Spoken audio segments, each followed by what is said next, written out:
All right. Shalom. I want to first start off giving all praises, honor, and glory unto Yahweh, Bahasham, Yahweh Shai, Bahasham, Rakah Kwadash. Double honors unto our apostles as well as the men that taught them, the elder high priests as well as the elder bishops, and the elders at Great Millstone. Peace and blessings unto the 144,000 and the rest of the elect of the nation of Israel. This is the brother Ibadia from the GMS Houston camp. On the last video I did, I was going into 2 Peter, the first chapter, and I'm going to try to get through this whole chapter, and not tonight, but we'll try to tackle, we will tackle at least 2 or 3, maybe 4 verses. And the reason why, I could just run through it and read it, but I want to go through some of these words, and I believe I mentioned that on the last video. In 2 Peter 1, I'm going to start at verse 5, and I want to get these words, some of these words, because this is what we need to reflect that we are of the elect. This is what we need to be doing to reflect that we, are of the hopeful elect. And what does that mean? Then salvation. Okay. So it says, and there's 2 Peter 1 and 5, it says, and besides this, let's read verse 4 again. It says, whereby are given unto us exceeding great and precious promises, that by these ye might be partakers of the divine nature, having escaped the corruption that is in the world through lust, and through this truth, which is spiritual. Okay, we have escaped the corruption that is in the world. Okay, whether it be a philosophy or your wicked deeds. Okay, it says, and besides this, giving all diligence, add to your faith virtue. And on the last video, I went into that word virtue, but that was off the etymology online dictionary. I want to go into it off the blue letter, see what they got. First, we're going to get this word diligence. Well, let me finish the verse. It says, and besides this, giving all diligence, add to your faith virtue, and to virtue knowledge. So let's get them.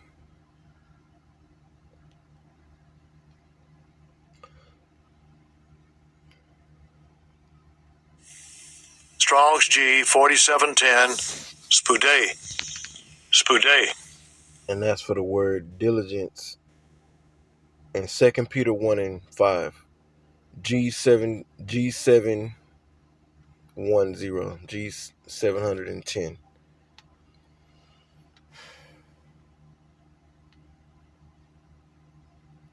It's for the word diligence. It says haste, with haste, earnestness, diligence, earnestness in accomplishing, promoting, or striving after anything. To give all diligence, interest oneself most earnestly. For that word earnestly.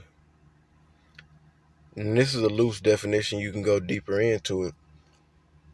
From the Google, it says, with sincere and intense conviction. Seriously. Yeah. With sincere and intense conviction, meaning belief, which is going to be the driving force of our actions. In the Strong's definitions, it says forwardness, haste, speed, dispatch, eagerness, earnestness. So yeah, having that being sincere and says intense conviction.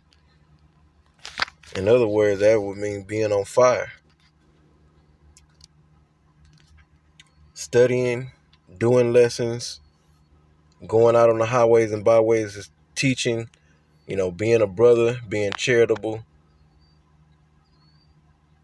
rehearsing the righteous acts.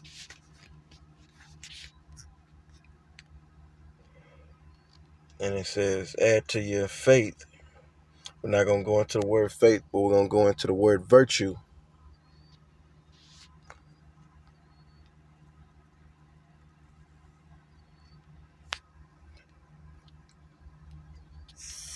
Strong's G 703. Arete. Arete. Right? So this is for the word virtue in 2 Peter 1 and 5, G 703.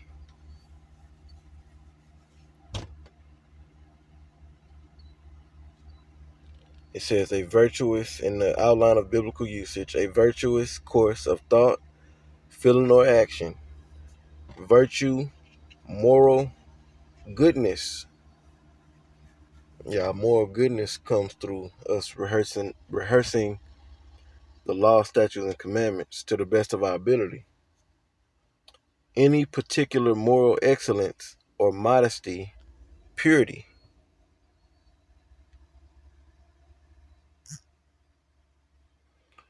Modesty says the quality or state of being unassuming or moderate in estimation, modest in estimation of one's ability.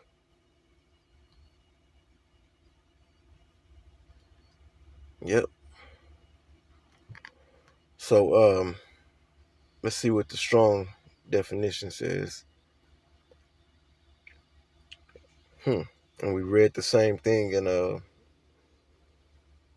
etymon of this word. It says from the same as G 730, properly, manliness. Yeah, because it says praise virtue, because according to Babylon the Great, they'll tell us what a man is, what it is to be a man. And that's not what they tell us. What being a man is absolutely wrong. You look at a family man here in Babylon the Great, he's really a beta male. Okay, the way you be a man is through keeping the law, statutes, and commandments to the best of your ability. Okay, and being a man of the Lord has to teach. Okay, he has to eat the roll and then teach.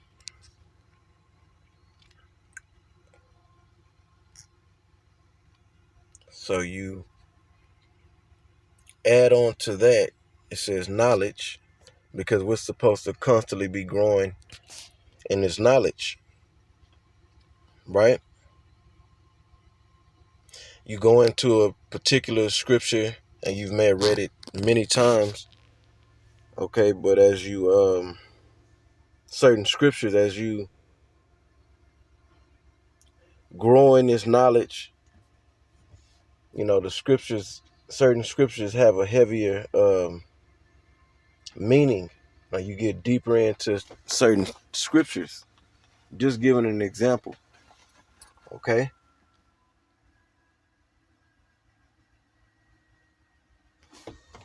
You get better in breaking things down in the scriptures. The more you get into the knowledge, and then you learn. Hey, this truth. You learn all kind of stuff from being in this truth. You learn about health. You learn about all kind of things, whatever you put your mind to. You learn about this setup too. You learn about the enemy, this wicked construct that Edomites, the elites of Edom, then put in to work. Okay, how this system works, because the average Jake don't know. They don't know nothing about how banking works, the economy. All right, they don't know what's really going on behind the scenes. They know a few things because this man is being exposed, but overall, Jake is stuck on stupid. All right, so let's go on to the next verse, 2 Peter 1:6. It says, "Into knowledge, temperance, and to temperance, patience, and to patience, godliness." And we're going to go through these words again until we get to the 8th verse. And I believe I'm going to stop at the 7th verse.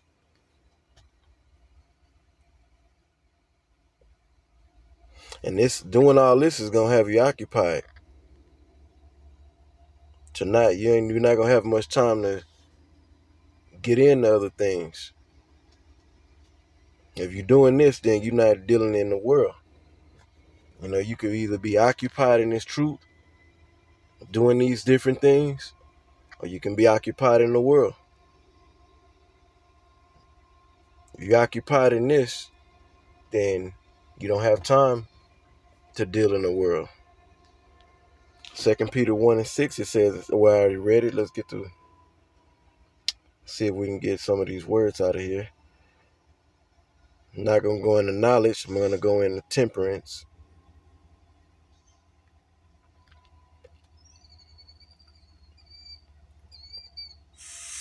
Strong's G 1466. Ekratia.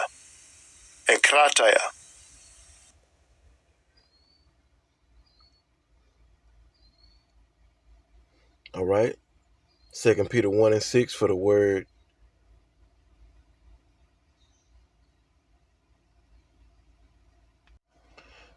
temperance. Sorry. Check this out. Biblical outline of biblical usage, self-control. You see? Balance.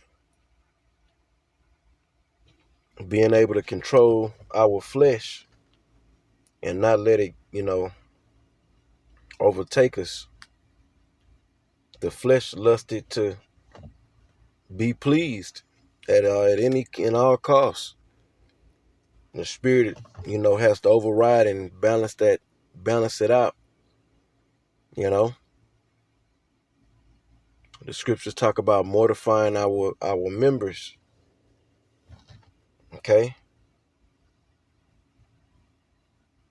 being able to control yourself sexually and how you eat and how you approach this truth. As far as like studying, for an example, you got to get your studying in, but you got to do it within temperance. You don't want to take in too much and you can't absorb all that you didn't try to, or do a lot of studying but then take in little. It's better to, study and take in and let that absorb into you what you studied. You can't go overboard. You gotta pace yourself, and you cannot study enough. It can be BSing. You gotta have that self-control.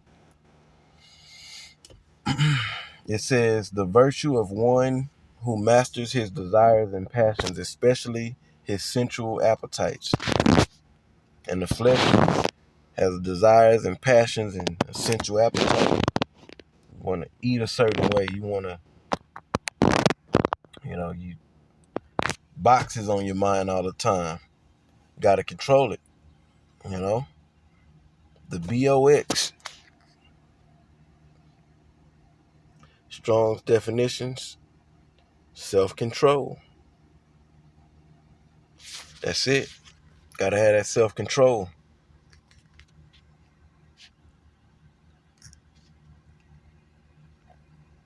And I believe I'm going to stop right here. I'm going to pick back up in this same verse, 2 Peter 1 and 6.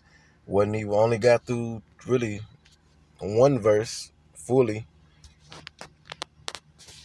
But I'll be back to finish off this chapter. I believe the next video I'm going to go ahead and wrap it up. All right, so Lord willing, this was edifying, but this is what we need to be saved. This is what we need to be doing. Okay? This encapsulates what's needed for salvation. Which shows a reflection of an elect member. All right, until the next video, I'll say shalom.